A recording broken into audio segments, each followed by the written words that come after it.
Here we are. It is the Therapeutic Drive-Thru. I am a little crooked. Let me fix it.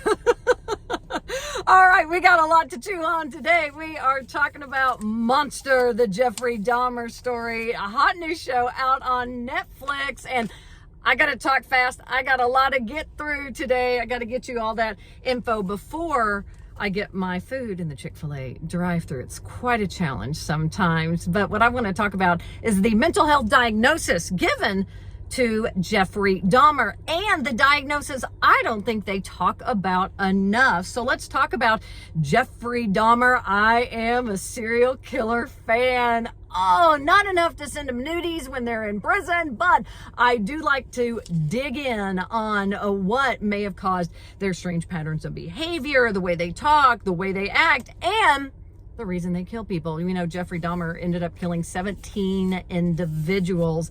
And so I want to talk about this. Jeffrey Dahmer, one of his main diagnoses was borderline personality disorder. And we have talked about borderline personality disorder before. These individuals are very impulsive. They act without thinking, which we see this in Dahmer. One of the individuals he killed, the guy was leaving because he wanted to go to the music festival. And as he was leaving, Dahmer kind of in a panic just, hits him with this weight, ends up killing him. And you can see that he goes through this, oh my goodness, probably should have thought about that first before I acted that way.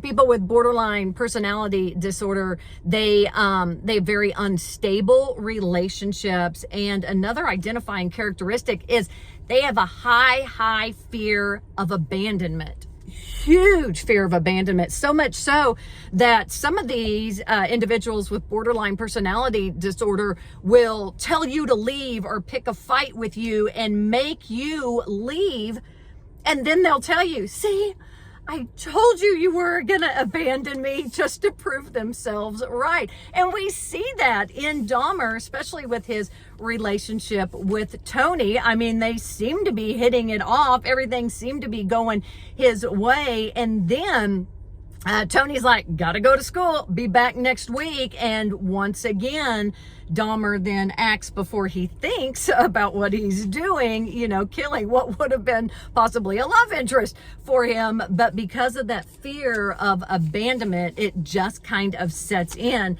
and there's just no recovering from that. Okay. The second diagnosis commonly given to Dahmer is schizotypal. Some people say schizotypal, you say schizotypal, I say potato, you say potato. Either way, it is a personality disorder. Hold on just a second.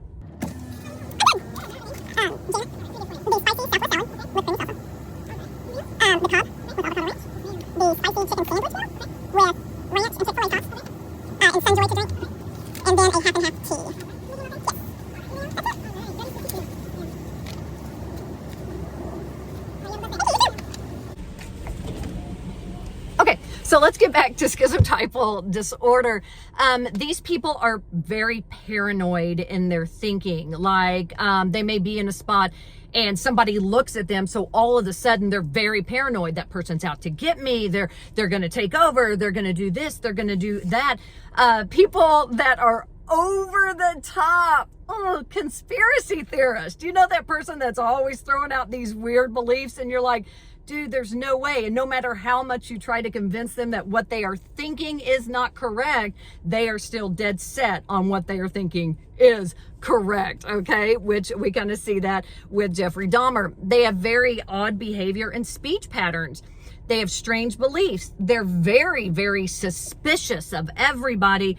And they have no close friends. We see that in Dahmer. He has no close relationships other than with his father, which is still an interesting relationship. So those are the two main diagnoses given to Dahmer. But I don't think you can talk about Jeffrey Dahmer without talking about reactive attachment disorder. It's also known as RAD. A lot of individuals who are in DHS custody type situations experience RAD because they don't really fully attach to a parental figure.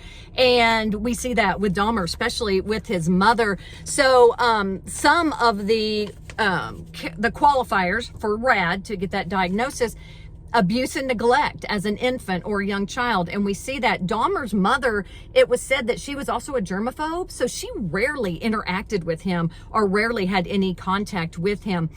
Individuals who, while their mother is pregnant, they're using drugs and alcohol, which his mother said, she was using 27 different pills a day. If their caregiver has chronic depression, those kids often end up with reactive attachment disorder. And very interesting, individuals with reactive attachment disorder also frequently suffer from chronic ear infections or hernias, which we know that Dahmer had like a double hernia surgery at the age of 4, which a lot of people said he never came out differently from that, but maybe he was different because of that pain that he suffered as a young person. And the characteristics of those with RAD, tell me how many of these Dahmer fits in, okay? They don't have normal speech patterns. They lie a lot. They lack a conscience. And a lot of lying and lacking of a conscience is them trying to, facilitate their own way to protect themselves and to care for themselves because their caregiver's not doing it. Poor peer relationships. They're destructive to their self.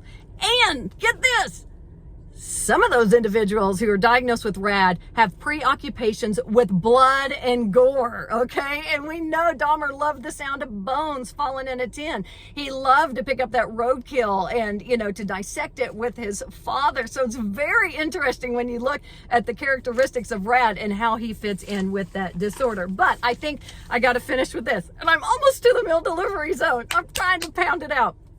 Okay, I think when you talk about a serial killer, you talk about somebody who is in mass killings, I don't think that you can pinpoint one thing that causes that person to behave in that manner. Honestly, I think it's the perfect storm that causes that kind of destruction, where you have this disorder or you have this disorder and it's combined with these life experiences and it's combined with the way that people are treating you and all that you can't say, oh, people with borderline personality disorder, we pinpointed at those people are serial killers. It just doesn't happen that way. I think there are so many things that come into play that you can't pinpoint just one thing. So if you are into serial killers like I am, I highly suggest that you watch Monster, the Jeffrey Dahmer story, because I was fully intrigued. I did have a hard time eating chicken and steak afterwards, so just keep that in mind. But we're entering the meal delivery zone, so that means we got to stop what we're doing. Be sure to subscribe, like, and share. It is the Therapeutic Drive-Thru.